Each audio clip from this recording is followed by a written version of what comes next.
Explore the fascinating narrative of how the British Empire grew to become the biggest empire in history by delving into the annals of history. A tale of ambition, discovery, and conquest. The story of Britain's imperial expansion spans from the busy streets of London to the remotest reaches of the world. However, what drove this tiny island nation to achieve such extraordinary levels of domination over the world stage? Come along on an exciting historical voyage with us as we explore the complex network of influences that molded the British Empire's ascent.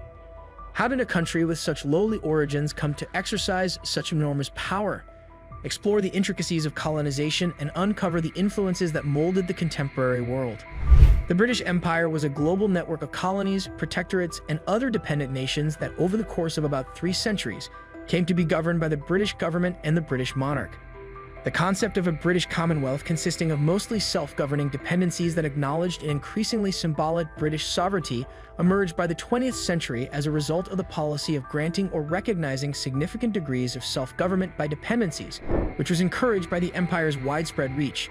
In 1931, the phrase was codified into law. Former British Empire components are now a part of the Commonwealth, a free association of sovereign states. The British Empire's beginnings. The 16th century saw the first hesitant attempts by Great Britain to build colonies abroad. The 17th century saw an acceleration of maritime development that led to the founding of settlements in North America and the West Indies. This expansion was motivated by competition with France as well as commercial goals.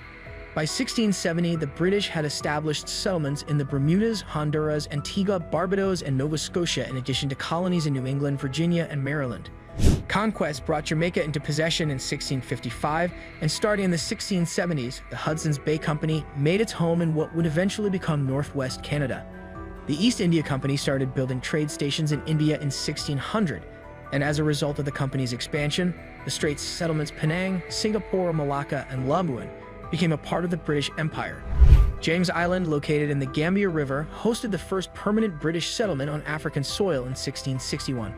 Although the trade in slaves had started earlier in Sierra Leone, the region did not come under British rule until 1787. In 1806, Britain seized the Cape of Good Hope, which is today in South Africa. Under British rule, Boer and British pioneers explored the interior of South Africa. Almost all of these early colonies were the result of individual enterprises and magnates' efforts rather than any kind of English Crown initiative. The colonies were primarily self-managing businesses, though the Crown did have limited supervision and appointment authority. As a result, the establishment of the empire was a disorganized process based on piecemeal acquisition, occasionally including the British government as the least cooperative partner. During the 17th and 18th centuries, the monarchy primarily governed its colonies through commerce and transportation.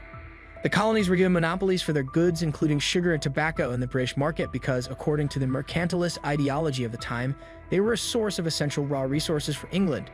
In exchange, they were supposed to use English ships for all trade and operate as outlets for commodities made in the United Kingdom. A closed economy was established between Britain and its colonies by the Navigation Act of 1651 and later acts. All colonial imports had to go through England, and all exports had to be transported aboard English ships to the British market. This system persisted until the early 19th century, when the combined effects of the Scottish economist Adam Smith's Wealth of Nations, 1776, the American colonies' loss, and the emergence of a free trade movement in Britain gradually put an end to it. The slave trade took on a special significance for the British colonial economy in the Americas, and the Caribbean colonies, as well as the southern regions of the future United States, came to depend on it for their economic survival. Long before a comparable movement in the United States, efforts to outlaw slavery took root in British colonial territories as well. Slavery was outlawed in the Dominions in 1833, and the trade was outlawed in 1807. First years in India. Clive was a sullen and prickly student at Madras. He had already engaged in a duel and attempted suicide.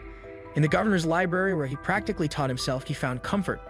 Due to competing Indian princes, competitive support, and hostilities between the British and French East India firms, Clive was forced into military service and had the opportunity to prove his skills.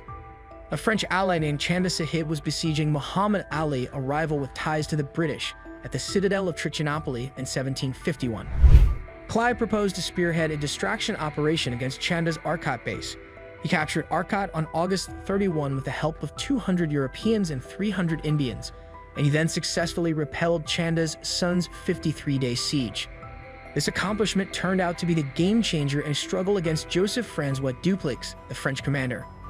Over the following few months, Clive made a name for himself as an expert in using guerrilla warfare.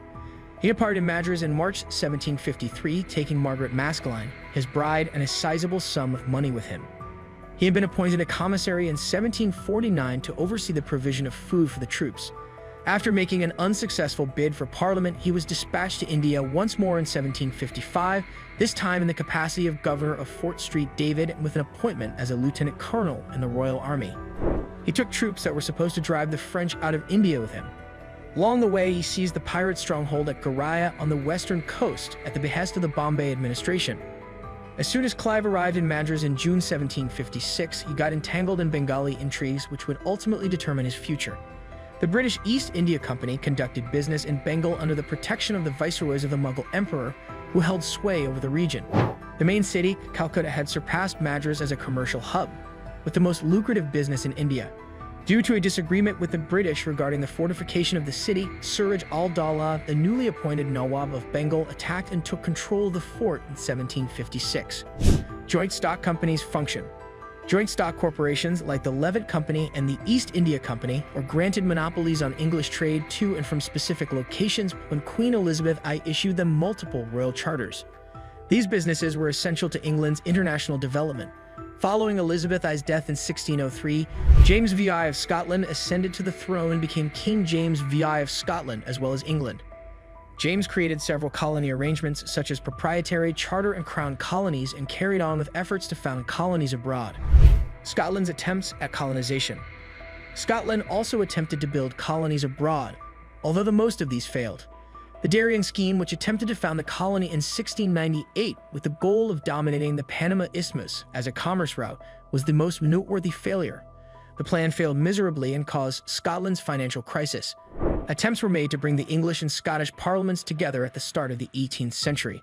After the Acts of Union were enacted in 1707, England and Scotland were formally merged into the monarchy known as Great Britain. Wars and expansion. Following the Acts of Union, Britain got embroiled in a number of battles with other European nations over colonial interests abroad as well as on the continent. Britain gained new territory and made concessions as a result of these battles. For instance, Britain was handed territorial concessions during the War of the Spanish Succession, including Acadia, Gibraltar, Minorca, and Newfoundland. Through military activities, the British East India Company also increased its territory in India. Britain gained much more territory as a result of subsequent wars, such as the 7 Years' War. French colonial operations in North America came to an end when Quebec was taken and Florida was given over to the British from Spain. The parts that make up the British Empire. The two main engines of the British Empire were unwavering mercantile trade and naval dominance. By imposing taxes on commodities, Britain was able to accumulate enormous wealth due to its control over the high seas and its profitable trading routes. Tensions between Britain and its American colonies increased in the 18th century as a result of taxes levied without permission. This ultimately sparked the American Revolution, which culminated in the colony's 1776 Declaration of Independence. Following America's defeat, Britain turned its attention to Africa, the Asia-Pacific region, and Asia. Australia and New Zealand are two of the Pacific's newly claimed territories that Captain James Cook was instrumental in exploring. While explorers such as George Vancouver and Alexander Mackenzie mapped out North America's western coast, further advancing British interests in the fur trade, Australia became into a prison colony for British prisoners. Britain's colonial authority was put to the test in a war with France in 1803, but the Royal Navy's supremacy was guaranteed for the following 140 years with the victory at Trafalgar. It's common to refer to the years 1815 to 1914 as Britain's imperial century. The Russian Empire and the fall of the Ottoman Empire presented difficulties for the British Empire as it grew to dominate India, Singapore, Hong Kong, and Shanghai. After gaining control of Egypt and the Cape Colony, the British Empire expanded its influence throughout Africa. British dominance was further expanded during the late 19th century race for Africa. By the 20th century, Britain was still in charge of countries like China, Argentina, and Siam thanks to its leadership in international trade and its hold on economies outside the empire. As largely white colonies like Australia, New Zealand, and Canada grew, they aspired to political independence.